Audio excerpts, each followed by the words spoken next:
नहीं है ना, इस वजह से वो खाली नाम का मोमिन है।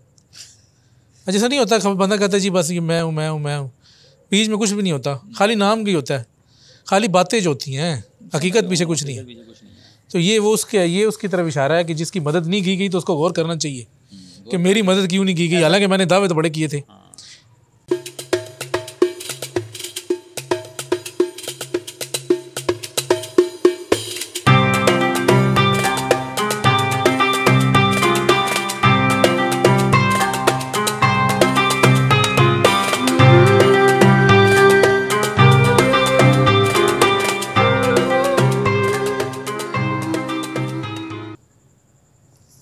काशिफ मलिक साहब सलाम कह रहे हैं। काशिफ साहब वालेकुम अस्सलाम वरहमतुल्लाहि वबरकातुहू।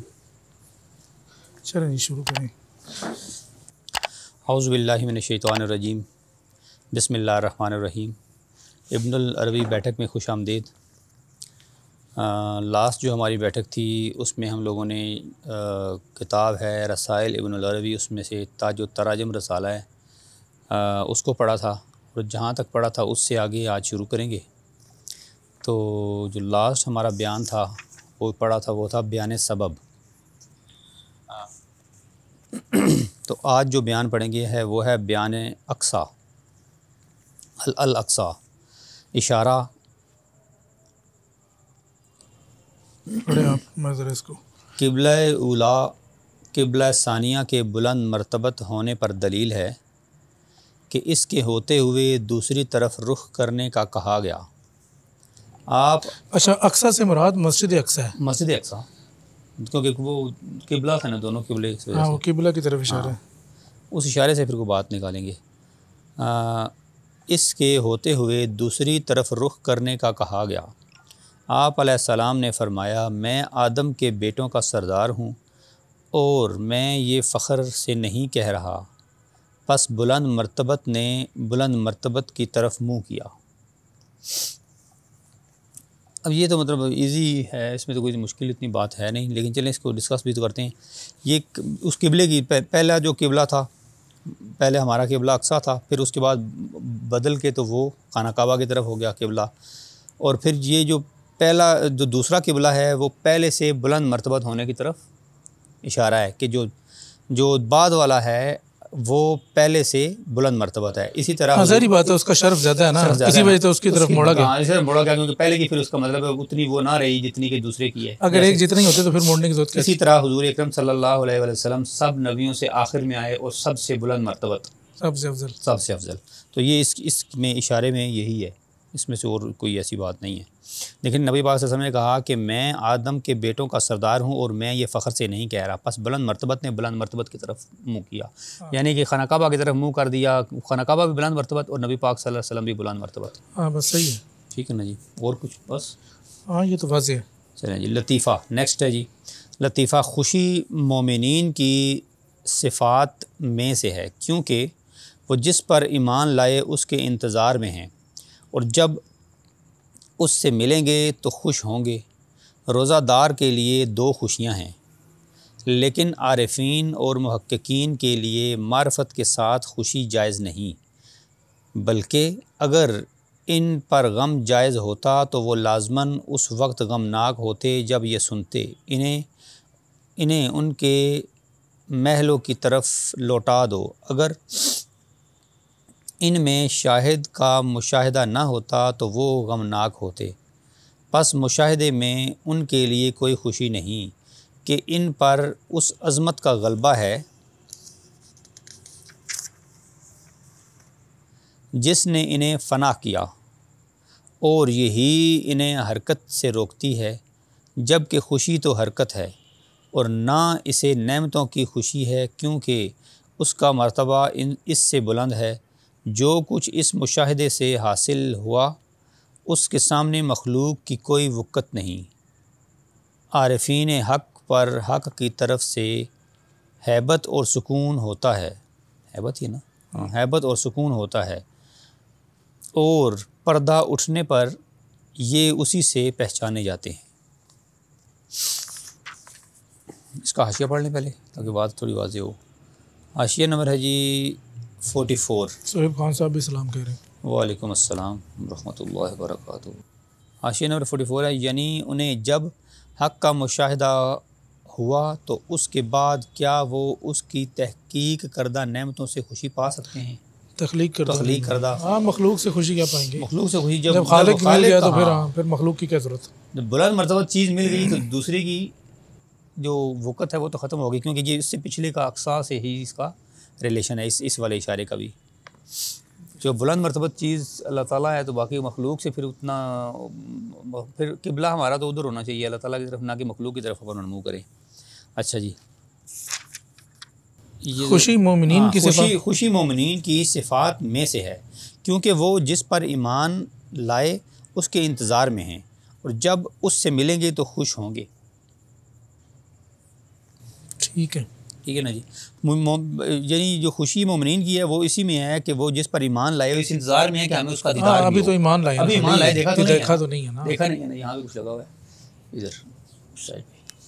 जब देखेंगे तो जब देखेंगे, जब वो इस इंतज़ार में है कि वो वक्त आए कि हम उसका मुशाहिदा करें, हम उसको देखें, और जब उससे मिलेंगे तो खुश होंगे। रोज़ेदार के लिए दो खुशियाँ हैं, एक तो वो अफ्तार के वक्त की खुशी और दूसरी जब अपने मुलाकात करेगा अपने रब से। लेकिन आरिफीन और मुहक्किकीन के लिए, मतलब ये शेख ने इससे निकाली है इस हदीस से बात, जो पिछली बात है ना कि मोमिनीन के लिए खुशी है, वो इस हदीस से निकाली है कि जिस हदीस में है कि रोज़दार के लिए दो खुशियाँ, एक अफ्तार की खुशी और दूसरी मुलाकात की खुशी, तो ये इस हदीस से निकाली है। फिर आगे कहते हैं जी, लेकिन आरिफीन और मुहक्किकीन के लिए मार्फत के साथ खुशी जायज़ नहीं बल्कि अगर इन पर गम जायज़ होता तो वो लाजमन उस वक्त गमनाक होते जब ये सुनते। वो इस वजह से खुशी जायज़ नहीं है ना, क्योंकि उनको पता है ना कि उनके दीदार को दायमी तो नहीं है ना, वही कह रहा हूं। आगे लिखा है वक्ती है और आर्जी है और हिजाब के तले है, थोड़े टाइम के लिए ना, थोड़े टाइम के लिए, फिर हिजाब के अंदर दीदार है ना, ये भी नहीं है कि बिल्कुल बेपर्दा तो नहीं है ना। हाँ, वो हिजाब के अंदर है, वक्ती है, आर्जी है, कुछ लम्हे के लिए दीदार होगा, फिर उसके बाद वापस मुकर्रर कर दिया जाएगा, अपने घरों को जाएंगे। जब घरों को जाएंगे तो फिर मुशाहिदे में नहीं रहेंगे तो फिर गमनाक होंगे। अगर वो जायज़ होता तो फिर वो गमनाकी की तरफ जाते ना, लेकिन हम भी जायज़ नहीं है। हाँ, हम भी जायज़ नहीं है, क्योंकि ज़ाहिर बात दीदार तो हो गया उसका। अच्छा, फिर कहते हैं कि उन्हें उनके महलों की तरफ लौटा दो। फिर वो कहा कि ठीक है, अब दीदार का तो टाइम ख़त्म हो गया, वापस अपने उसमें वापस जाएं। अगर उनमें शाहिद का मुशाहिदा ना होता तो वो गमनाक होते। यानी मुशाहिदा तो हुआ ना, ये तो नहीं कह सकते कि नहीं उसने उस मुशाहिदे की वजह से ही बस उनको जो खुशी है इत्मीनान हो जाएगा, दिलासा हो जाएगा, यार चले हमें उसका जिसका इंतज़ार किया हमने दुनिया में, जिसकी इबादत करते आज उसका हमने मुशाहिदा भी कर लिया। फिर कहते हैं जी कि पस मुशाहिदे में उनके लिए कोई खुशी नहीं कि इन पर उस अज़मत का गलबा है जिसने इन्हें फ़ना किया और यही इन्हें हरकत से रोकती है। अब इसमें दो पॉइंट है ना, एक तो ये है कि जी जब दीदार किया तो उस टाइम तो फ़ना हो गए, लेकिन जब फ़ना हुए तो उसके बाद दीदार ख़त्म हुआ तो अल्लाह ताला ने कहा फरिश्तों को कि अब इनके घर लेके जाओ। जब घर लेके गए तो फिर उस शाहिद के दीदार से लज्जत पाई कि जो उनको अपने दिल में, जो अक्स उनके दिल में आया। तो ये इस जगह पे इशारा है कि जो असल दीदार कर रहे थे उस टाइम तो फ़ना हो गए, जब फ़ना हो गए तो फिर तो कोई खुशी भी नहीं है, होश ही नहीं है ना, होश ही नहीं है तो खुशी किधर से होगी। तो जब वापस गए तो फिर जो शायद उनके पास था, अक्स उनके पास था, उसका जब मुशाहिदा किया तो उससे फिर उनको खुशी आई है उसकी तरफ जाने। यानी वहाँ पे उसके सामने तो कोई ठहर नहीं सकता ना, उसके सामने तो कोई खुशी नहीं है ना, फना में कौन सी खुशी है? खुशी से मुराद में कह रहा हूँ उसके सामने या तो कोई चीज़ उसके सामने बाकी रहे ना, तो फिर तो कहेंगे कि खुशी है उसको। जब वो रहा ही नहीं, फना हो गया तो फना से मुराद है उसके दीदार में फना हुआ ना, वही ना, उसके दीदार में फना हुआ, लेकिन उसकी अपनी हैसियत बाकी रही। वो फना, वो दूसरी फना नहीं कि हमेशा के लिए फना हो गया, मतलब उसका होश कायम न रहा, बस मदोशी वाली उस कैफियत में चला गया और हरकत नहीं, क्योंकि जब अपने होश में नहीं हरकत कैसे करेगा? शेख ने कहा खुशी हरकत है, खुशी तो हरकत है, जो हरकत होता भी करेगा ना होश में होगा। तो इस वजह से वो शेख ने क्लियर कर दी उसको। और खुशी क्योंकि उसका मर्तबा उससे बुलंद है, जो कुछ इस मुशाहिदे से हासिल हुआ उसके सामने मखलूक की कोई वक़्त नहीं। ज़ाहिर बात है कि हक़ का मुशाहिदा है ना, मखलूक की क्या वक़्त हो सकती है?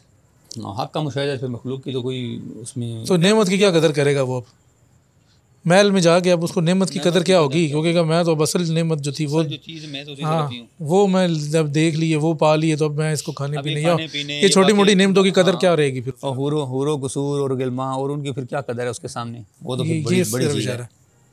आरिफीन हक़ पर हक़ की तरफ से हैबत और सुकून होता है और पर्दा उठने पर ये उसी से पहचाने जाते हैं।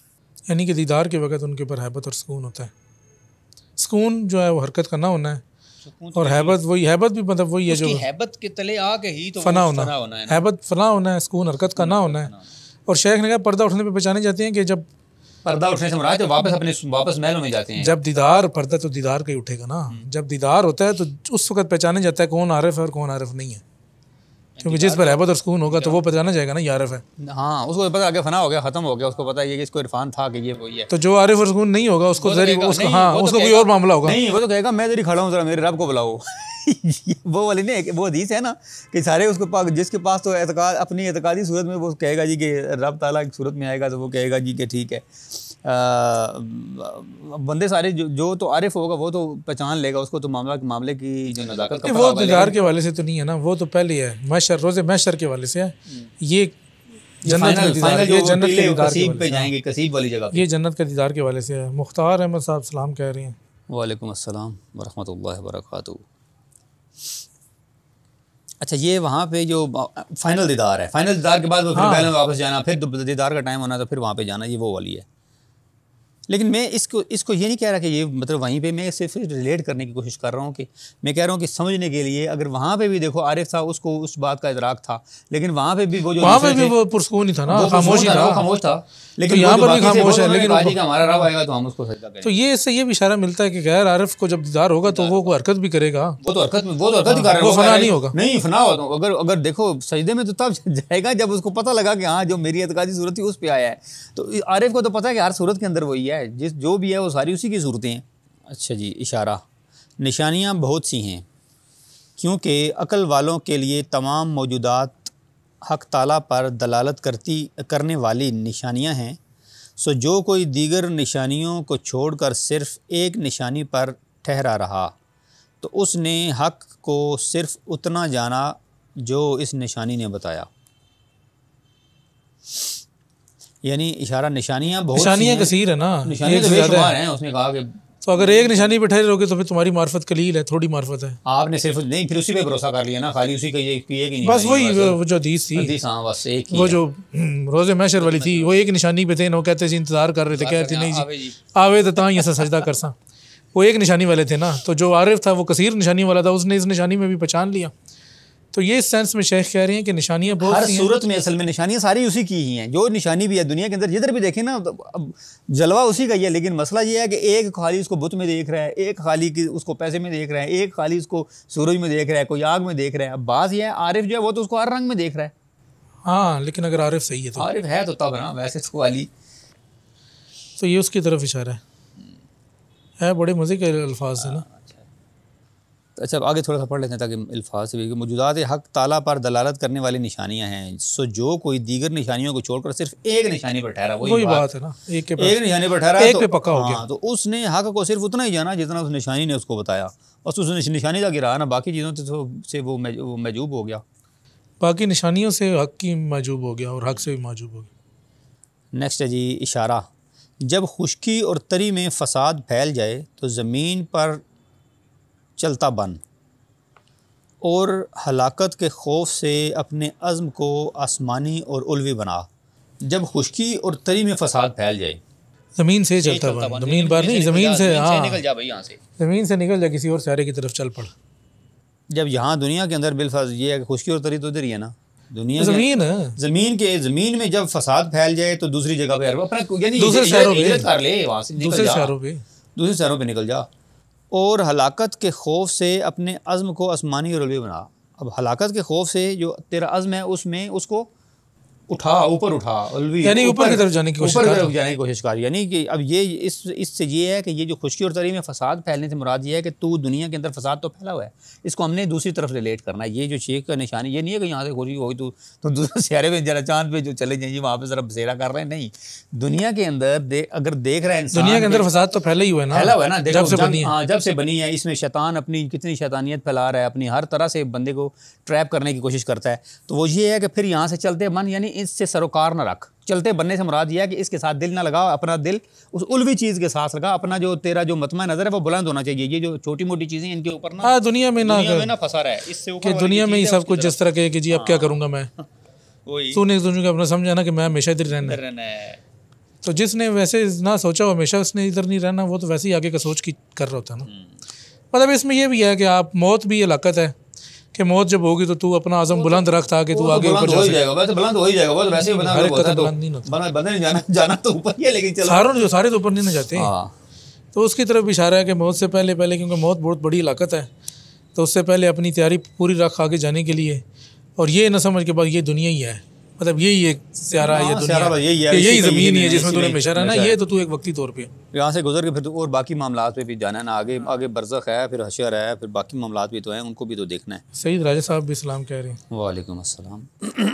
और हलाकत के खौफ से अपने अज़्म को आसमानी और उलवी बना। आसमानी और उलवी मतलब ऊपर वाले जो चीज़ें हैं बुलंद कर ले उनको, उलवी हक़ाइक़ बुलंद होते हैं। ठीक है जी, ये तो मतलब है तो थोड़ा मुँह बंद था, लेकिन जो खुल गया ना अब।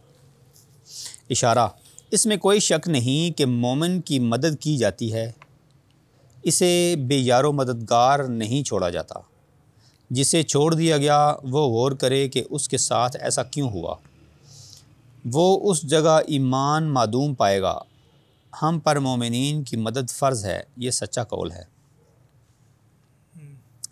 ये कहते हैं जी कि इसमें कोई शक नहीं कि मोमिनीन की मदद की जाती है। ठीक है, जो बंदा मोमिन होता है उसकी मदद तो की जाती है ना, अल्लाह ताला मदद करता है उसकी, किसी फरिश्तों से, किसी भी चीज़ से, जो भी। लेकिन मोमिन भी तो असल शर्त मोमिन होना चाहिए। अगर बंदा मोमिन नहीं है, खाली नाम का मोमिन है, तो फिर नहीं। ड्रामे वाला नहीं मतलब ड्रामे में नहीं, वैसे जो पाकिस्तानी है, हम लोग हैं नाम के ही है ना, तो कहते नहीं नाम का मुसलमान है, तो इसी तरह जो नाम के मुसलमान है फिर नाम के मोमिन भी हैं। अल्लाह पे ईमान तो कोई नहीं है ना, बस वैसे नाम मुसलमानों वाले। उसे बेयारो मददगार नहीं छोड़ा जाता, यानी उसे बेयारो मददगार नहीं छोड़ा जाता। जब किसी मामले में फंस जाता है तो अल्लाह ताला मदद करता है ना, उसकी नुसरत आ जाती है। वो कुरान पाक में भी है ना, जब मेरा मोमिन बंदा किसी में फंसता है तो मैं उसकी मदद भी करता हूँ, तो वो मदद भी करता है। फिर उससे हम वैसे हम मदद मांगते भी रहते हैं, वैसे भी हमने तो सूरह फातिहा में हर रोज़ मदद ही मांगते हैं उससे, नमाज़ पढ़ते हैं तो वो नमाज नहीं मांगते तो हैं, लेकिन लाजमी तो नहीं है कि जो पढ़ रही है तो उनकी मदद की भी जा रही है, खाली मांगने से तो नहीं ना होती। मैं कह रहा हूँ देखो, एक बंदा असल शर्त ईमान है, ईमान नहीं है तो फिर मदद भी कोई नहीं है, फिर कुछ भी नहीं है। तो कुछ नहीं है ना, ईमान नहीं हो तो जाहिर सी बात है, ईमान के बगैर तो बंदा नहीं, ईमान के बगैर वो खाली ज़ुबानी कलामी ईमान नहीं है, असल ईमान जिसको इसमें यकीन होता है। बेयारो मददगार नहीं छोड़ा जाता, जिसे छोड़ दिया गया वो गौर करे कि उसके साथ ऐसा क्यों हुआ। हाँ, फिर वो देखे कि मुझे क्यों छोड़ा गया, किस वजह मेरी से, मदद क्यों नहीं की मेरी वहाँ बाकियों की अगर उस मोमिन की जा रही है तो मैं भी तो इंसान हूँ, मोमिन तो चलो नहीं हूँ, लेकिन फिर वो मोमिन बनने की कोशिश करे ना। जो मोमिन है उसकी मदद की गई है, वो मोमिन बना है, उसके उस तरह के काम करे जिस तरह के उसने उसका ईमान नहीं है ना, इस वजह से वो खाली नाम का मोमिन है। जैसा नहीं होता बंदा कहता है जी बस ये मैं हूँ, बीच में कुछ भी नहीं होता, खाली नाम की होता है, खाली बातें जो होती हैं, हकीकत पीछे कुछ नहीं है।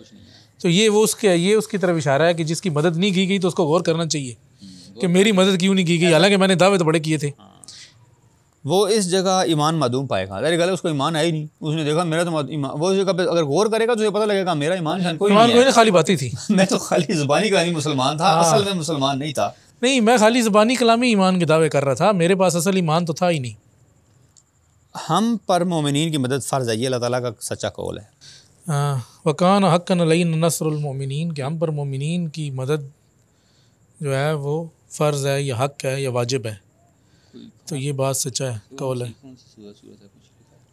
सूरत ही नीचे लिखी होगी ना, 1 नंबर अर्रूम 47 अच्छा जी, तो ये था कि अल्लाह ताला उसी की मदद करता है। अल्लाह ताला कहता है कि हम मोमिनीन की मदद अल्लाह ताला पे फ़र्ज़ है, बाकियों की नहीं। सारी बात है कि जो अल्लाह पे मान लाएगा अल्लाह उसी की मदद करेगा ना, जो अल्लाह पे मान ही नहीं लाता उस पर अल्लाह उसकी मदद क्यों करेगा। चलें जी, ये तो जो था बयान ये कंप्लीट हो गया। हाँ, ये अक्सा वाला कंप्लीट हो गया, तो इसको अभी 1 मिनट का वक्फा करते हैं, उसके बाद सवाल वगैरह हैं किसी दोस्त का, सवाल वगैरह कर लें साथ, फिर बंदा आगे निकल जाएगा तो फिर वो पीछे सवाल रह जाएंगे। जितने इशारात अभी पढ़े हैं मैसेज पे उसके बारे से सवाल कर लें, तो 1 मिनट का वक्फा करते हैं, तो इसके बाद इंशाल्लाह कंटिन्यू करते हैं।